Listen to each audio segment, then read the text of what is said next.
teams. TSM, they're actually second place if you do want to cut it down to fine points and finite systems as such. Every single team has a lot to lose, every single team has a lot to win, and it all begins now with game number 1. It's time, the plane's in the air. Ladies and gents, strap yourself in for what is going to be an incredible display. From southeast to the north, the plane is there, the players are dropping. And I'm seeing teams going back to original drop spots. This is the thing now, we've lost all these, well, all of them. We've lost 16 teams. You can start to look at all the little mini players. You'll have the coaches, the analysis, the team leaders. Okay, let's take a look at the lay of the land and the map and where people have essentially opened up. FaZe Clan should be now back to home turf. We've lost a Freak of Freaks. That opens that system up. TSM, Milta for them, job done. Happy days, on the ground, bootstrapped in. We have to look at the Rumblers. Where will they drop now? Do they adjust themselves? Because, as Toffee spoke about on the desk, this is house money for them. This is big money. Every single place and advancement they go in this competition, their bank balance just gets a little bit bigger.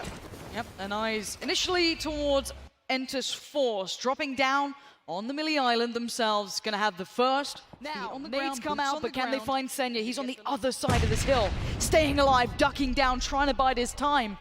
And Entus Force, where do they engage on this? Do they fall off? Do they find a fight? Because Senya is waiting. Tapped in the back. That's going to be Mexi. FaZe still now giving away their position. Hitting the beachhead, you would expect boats to not be a viable option here, which means they're swimming. Either that, you get in a car, you're hitting the bridge. Once you get across that bridge, Genesis, Gen.G, everyone's going to be set up looking towards teams that are finally making it across there. The blue eventually will begin to hurt. We're in phase number 4 here. So after that, really, what can you do? Aitzi goes down. That's probably a knock and a confirmation from the blue, unless the meds were not there for him. Mexi still holding by the bridge. You're seeing the Rumblers hold. That's on the other side of the island for now. These are the remaining teams trying to find a way in. Na'Vi losing out players as the nades come out, and you can see Entus Force step by step controlling this side of the bridge. Senya wants to avenge as Kale is just around this corner. He's going to hear the vehicle. Will he go for it, though? For now, just holding. Tempo Storm down and out. 12th position for them. Mexi confirms it. Senya onto Kale, having a look around. Senya, can you get it done? No, you cannot. 11th place will be there. Blue begins to do damage. Xiangyang, last man standing here for Entus Force. But really, what can he do? He's at the mercy of the blue, at the mercy of the bridge. Oh, Uber is running for dear life. Maybe he goes and tries to find some frags. But honestly, really, what can you do at this stage apart from pick up individual points? Everyone else getting mopped up by the blue. There's nothing to be done for Uber. The best he could do is run back up and run over, but this blue hurts so bad. This is going to be the death of both of these players as we now need to look across the island. Gen.G are a terrifying prospect in this scenario. They were already on the bridge. They were gate camping on the other side. They were holding it down. And now they have prime position. They control the entirety of the south side of the new circle. As that's a shot and a half coming through. We see Entus Force remaining player trying to make a run, as FaZe trying to stay alive down low with Uber, both in a heal off. Gen.G had the option to camp the bridge and kill people that are going to be moving across from Sosnovka. Instead, they took the yellows on the cliffs. The Rumblers, number 9, will be on their tombstone. But Gen.G, controlling this entire cliffside, denies any entry points from the water. The water would probably kill you at this stage anyway, with the blue on your back. Some teams might even opt to just say, you know what, give it up. Doesn't it even allow it? Yiz, just from the cliffside, says, no, you do not get to deny yourself there, Ragnar. Remember, Yiz is one of those highlight players, one of the strongest players we've seen come out through those semi-finals, so don't doubt what he can achieve, but it's a swim for him now, as it looks like Pio's watching that too. This is T1, coming in from the north after that initial scrap they had. Genesis with a great play across the island. They got a boat and they made it through swiftly. FaZe lose the heel off as Entus Force in the same scenario, trying to creep their way forward with their final player. K-Mind on a swivel, looking for any pixel out of place. Genesis look good here. Look at the room they've got. We've got 6 teams here. This circle actually allows a lot of play for the remaining teams. Entus Ace going to make a play towards Gen.G. While it might be only one player from Entus Force, we still, in theory, have all 4 PKL teams up and standing. T1, Entus Ace, Gen.G, and then Entus Force with a solo player. This is an insanely good start for Korea. It truly is. Let's see what they can make of it. Genesis hold the hillside and the fire comes out. Supreme shots land and they get the knock on 1. The flush is just not going to happen from this unless Profi's got, you know, some god tier arm that he's considering. It's not going to happen. T1 now have a bit of cover. You got to look at Entus Ace. Look at the rest of T1. They're in a big 2-2 split here as well. You've got Gen.G still considering what they want to do in the southeast themselves, and that is not an ideal shack to be sat in. Genesis and Gen.G can control the outer areas here. Entus Ace and T1, if they want to push that shack further, for me, you're just kind of locking yourselves into a no-win scenario. You can't eject yourself from that. You're in an open territory. You're in an open playing field. Why not play edge? Why not play this one slow? Use the trees, use the rocks. QM finally gone, denies it to anybody. That's the best scenario he could possibly ask for rather than giving it to another team. For T1 with these two players, unless you can hit the world with that 8 times through one of the little windows, you're going to be disconnected from the rest of the roster, provided that Genesis doesn't get too tunnel visioned on just those 2 players there, because other teams will hear them shooting and other teams will take advantage of them standing still. Absolutely precision play coming out. You're seeing the SLRs, you're seeing minis, you're seeing everything with a bit of range. Going to be the paramount thing to have beside you here. Genesis, I like their position for now, but if it does move away from that rolling hillside in the forest, it could prove a problem. Everyone else banking on those shacks. T1's position is incredibly dominant in my eyes, even with the 2-2 split. If they lose out on the other 2, it doesn't fuss me that much. You've just seen Hitch win POV. We'll hold for a second because we're getting the push from T1. The last 2 players making a little bit of a play onto Gen.G, but they are disconnected. That's the problem for them. I think Gen.G are sweeping and it's smart. I like what they're doing, moving around this northeast side. They still have players in the current circle, but this is just housekeeping to them. That's smart. They can disengage. This is a scary run once they drill in the sort of, I guess, adjustment on these shots. Taemin could be in a bit of trouble, but he has made it through to the yellows, back with the others. They now know that T1 has this position. I like it. If it's just an information play, that's great. And no, he's unrecoverable. Yes, Ada stays alive, but the info is now noted.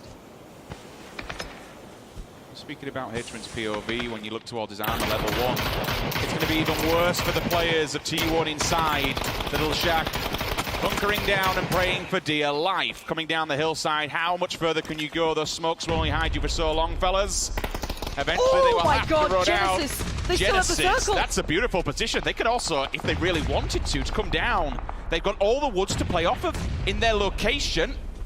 And more importantly, they also have the gas station. The bombs, the grenades, they come flying through. Bodies are just being picked apart. The smokes and the shacks, they'll only do so much because eventually they have to move. Absolutely, and they have to move towards one of these teams. You do have T1 in the middle, you have Genesis in the back, and Entus Force got their final player. He is over by the petrol station. Lockie again. We hit him running. Precision play from this man. We've seen it already. Is this just a taste of things to come? For now, though, we have to remind ourselves, a North American team really could do some big work here already. A good couple of kills for this side. But those players in the shack, not only are they going to be lacking gear and armor, they're not healing up, Lauren. I think they're completely out of meds. They burst through them inside it. And this will cost them dearly. As soon as they come out of that shack, if you don't have the armor and you don't have the health, you're going to die. You're just pickings for any team. But who's going to be the picker? Is it going to be Gen.G? Is it going to be Genesis? Don't forget, we've still got that one player from Entus Force lingering down in the petrol station on his own. Pio's just trying to ninja this one, isn't he? Just slowly moving his way up here, going to take the car and look for a new angle. He's found an off angle on maybe Entus Ace. Once that smoke dissipates, his angle could be one of the best. If Genesis don't realize, that's his smoke wall. He wants protection from that side. Entus Ace are now everyone's, Thanksgiving dinner at this point, and there it is. Taemin, Gen.G gonna find this one. Joy goes down. No more smiles, no more happiness, as Entus Ace are eliminated. We're down to 4 teams here, 8 kills for Gen.G. Their positioning was paramount, but they have capitalized. Genesis binds the time for a second. They still have this woods to play with. They can opt to go towards the gas station, but there is one player in there. They might not be keeping track of him, which could be deadly in the later stages of this one. Eyes on the prize here for North America. K-Mind and Profit. 6 times, 8 times with the minis. This is more than enough. With the 5.56, Esther on the bike, time to go. Gen.G against the circle, they got to find a position. Where's Esther going to head this to? The petrol station is not available right down on the south coast, still slightly open. You're seeing those shots coming in. That's K-Mine spotting this one out, so now they have to piece together this puzzle that Gen.G is trying to build. Nice shot coming through, keeping that pressure building. And I'm sure the damage is going to be there now. Gen.G's gear can't be sitting too pretty, whereas I look at Genesis, it's not too bad. Those players from T1 are actually holding Gen.G dead to rights and locked in against the circle. I don't know how they're going to send it. It looks like a vehicle's being considered at this point. I see the car moving around. This could be a mad dash. This could be the big send. Who's going to punish? Can anyone make anything from it? They're going to move down again on the southeast side, trying to join up, but K-Mine says no. Goodbye to one of your players. PO still stands. He's made it further forward, and Gen.G are clutching at straws. Genesis so far are the kings of this game. 7 kills in the bag, and the win is looking good. All 4 players up, the only team left here in phase 7, with everybody surviving. The circle was good for them. It came their way, but they have capitalized on the position. However, eventually they will have to come down from the security of this hillside where they are. There is plenty of trees and cover to do that, but they've still got to get past these Korean teams. 3 up for Gen.G. Smokes, eventually, Lauren, they're going to dissipate and they're going to be completely out of utility. And honestly, they're going to be working with very little.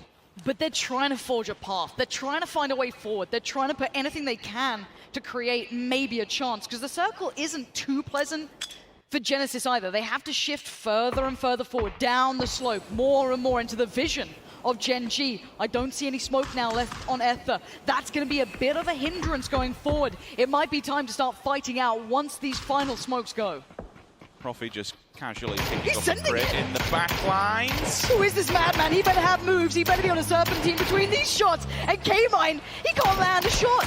Somehow he's made it to the next touch of cover. And inch by inch, Gen.G get closer. I'm seeing damage coming out from T1. We did say about getting tunnel visioned here, and it might have punished them. They've taken the eyes off of T1 in that little shack.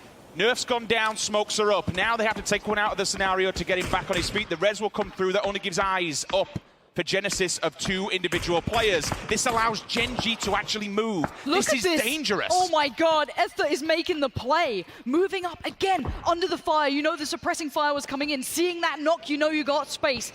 Genesis have been static. They haven't moved as much. They haven't tried to capitalize. They haven't been able to punish Gen.G. And Inter's Force still stand. T1 still stand. This is not a good position. And Nerf goes down. That's going to be a flush. They haven't kept them in check, and now they are being punished hard. T1, Profi, K-Mine, Nerf. They are dying at the hands of the 2 guys in the shack. This is just... How have you let this happen? You've taken your eyes off the ball, and now they are punishing you hard. T1's hammer is coming down. They were on cloud 9, and now they are feeling the full force of Korea. PO is running in the open. Look how confident. Through the door, Oh do it. My do it. God, if that is on. It's oh in. My God, PO! We asked where he was. We wanted an answer, and we find it. T1 are out. They're eliminated. We're into the top 3. And NA still has their champions, but for how long? Enters Force. How are these? Oh my God, this is a punish. That's an execution. Locky had no idea. As Force were waiting, and Force strike. That's a one-shot. Smokes are up, able to make a run here. Seong-Yan, literally the last man standing for Force, has caused problems for Gen.G. 10 kills in the bag is fantastic. Genesis have been able to get one more person back on the feet. 2-man squad, they will continue. Seong-Yan, just this solo ranger, is causing problems across the battlefield. Oh my God! He barely made it over the bridge. He barely made it away from FaZe, and now he stands on the precipice of being the downfall of Gen.G and Genesis. K-Mine, last man alive for Genesis. He's trying to do what he can and he falls. We're down to the top 2, a 1v2. It ain't gonna happen. Gen.G! Not the defenders, but the reclaimers. From outside on the edge of the circle, they clawed their way in. Tooth and nail, they fought back individually. And they get their